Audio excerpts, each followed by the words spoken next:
Hello my dear friends, and welcome back to another Star Wars news update. In today's video we're going to be talking about The Mandalorian Season 3 and more. As always my dear friends, before we dive into it, please be sure to hit that big red subscribe button down below if you've not done so, and also be sure to give that bell a good old tickle to be alerted every single time I post a new video. So without much further ado and without any more jibber jabber, let's dive straight into it. So we're going to start with some new details which were leaked by Making Star Wars. In a brand new article they reveal part of the plot of The Mandalorian Season 3. It turns out that with Din Djarin now holding the Darksaber, he calls upon the help of surviving Mandalorians scattered across the galaxy. And this is where things get very interesting, so let's dive into the article and see what they had to say. At present, Star Wars The Mandalorian is preparing to film a sequence for the third season of the series. The sequence is currently casting actors and finding creative ways to use fan costumers in the sequence to fill around 75 different Mandalorian suits of armor. It is my understanding that the featured Mando will cast local actors, whereas the background moments will use costumers from the fandom. It appears that Boba Fett and Din Djarin's path is one that many Mandalorians took after Palpatine's plans tore the galaxy apart, including Mandalore. An interesting tidbit is that these 75 Mandos are also going to do some armor swapping of pieces to create even more variants to be seen on screen. Depending on what they need, that can lead to a whole lot of combinations for these dingy yet colourful sequences. A few of the samples I saw in various forms really have a Boba Fett vibe in that their armor is patchwork with different colours and pieces. If you are a collector or fan of Mandalorians, you're going to dig it. And so they go on to say, the rumours. While details are still sparse, it sounds like desperate individual Mandalorians from around the galaxy answer a call that Din Djarin sends out for help. Din Djarin's legend is growing throughout the galaxy as rumours of a true Mandalore returning is heard throughout the galaxy. When Din Djarin makes the call, it's answered by more Mandalorians than you could ever have imagined. So basically, word has gotten out that Din Djarin has the Darksaber and is the rightful ruler of Mandalore. The irony is he has no interest in fulfilling that duty, and so how he ends up handling the situation is going to be very interesting indeed. They go on to say that they saw a few pieces of red armor from Mandalorians who were loyal to Maul in the Clone Wars. This could be a unifying moment for Mandalore where the past is left behind and they move forward and probably kick a lot of ass. He goes on to say there were also some clan symbols he recognized and some he's never seen before. I'm sure there's a lot of missing context here, it can't be that easy. So that's the article, and as they admit, there is a lot of context missing. The idea of multiple Mandalorians being called upon does make a lot of sense, considering we knew that was the direction roughly that they were headed in going into the Mandalorian's third season. We're probably going to see surviving Mandalorians of all clans, and this might include some familiar faces from other Star Wars projects. Emily Swallow recently teased that she was going to be back for season 3, and so the armorer will also tie into it.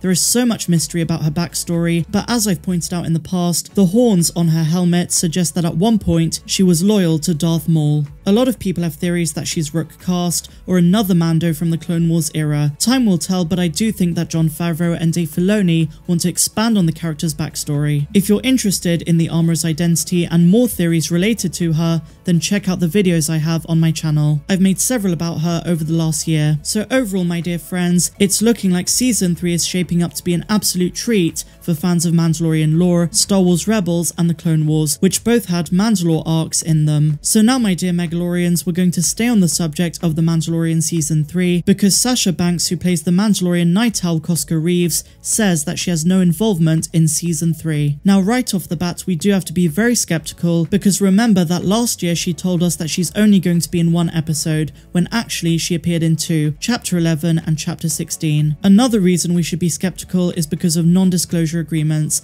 and it's way easier and less risky for Sasha to deny all involvement in season 3 than to give an ambiguous answer that's going to make fans assume that she is going to be in the third season. And I can't imagine Koska Reeves not being in season 3 considering how Mandalore-centric it's going to be. With Bo-Katan Kryze playing a key role in season 3, we would assume that Koska Reeves and Axe Woves are also going to be involved. So let's see what Sasha said in her own words. Let's dive straight into it. First of all, thanks for trying to get that out, but I'm not on the next season. But it was incredible being on The Mandalorian on Star Wars. To be on a franchise that is so huge and so loved, just look at the reception from fans outside of the WWE universe. It was the best feeling of all time. The projection of that show was overwhelming. I legit feel I was in a galaxy so far away, I felt like I was on a different planet. So as I say, my friends, take this with a pinch of salt. So now, my dear friends, something a bit more lighthearted. Snoop Dogg has cosplayed as a Mandalorian in his new music video. A lot of people have been talking about this over the last 24 hours, and I've also seen some joke posts on social media saying that Snoop Dogg is going to be in The Mandalorian. I very much doubt this, and it was simply just a cosplay. So finally, my dear friends, we're going to be talking about the new book, The Secrets of the Sith. I've highlighted the book recently in my Darth Plagueis video, but today we're going to focus on a part of the book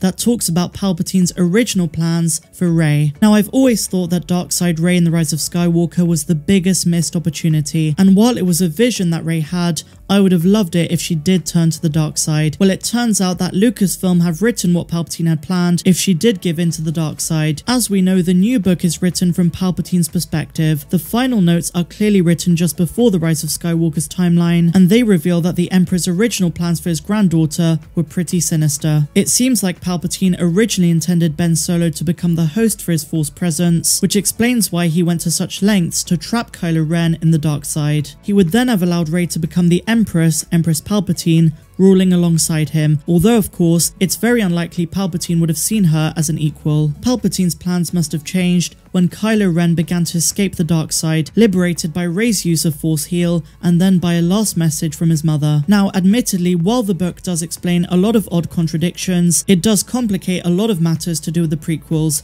especially the part on Anakin Skywalker and his eventual relationship to Palpatine. They're trying to retcon a lot of elements we knew from the prequels, and that I'm not too much of a fan of. But on the positive side, there is a lot of good in this book, especially when they try to explain some things which were not clear in The Rise of Skywalker. But when they talk about Dark Side Rey, it just reminds me of the biggest wasted opportunity in the sequels. It's not a popular opinion, but I would have loved it if it ended in tragedy. And if you're going to bring back Palpatine once again, why not have him win this time? I've been very vocal about the fact that I don't like the way they treated his character, but I'm not going to go into it too much. I just wanted to focus on Dark Side Rey in this segment. But otherwise, my dear friends, that brings us to the end of this news update. If you enjoyed it, please be sure to give me a big fat thumbs up. Let me know your thoughts on everything we spoke about down below. And I also want to take this opportunity to once again thank my patrons and channel members. But otherwise, my dear friends, have an amazing day no matter where you are in the galaxy. I'm Star Wars Meg, and I'll see you tomorrow.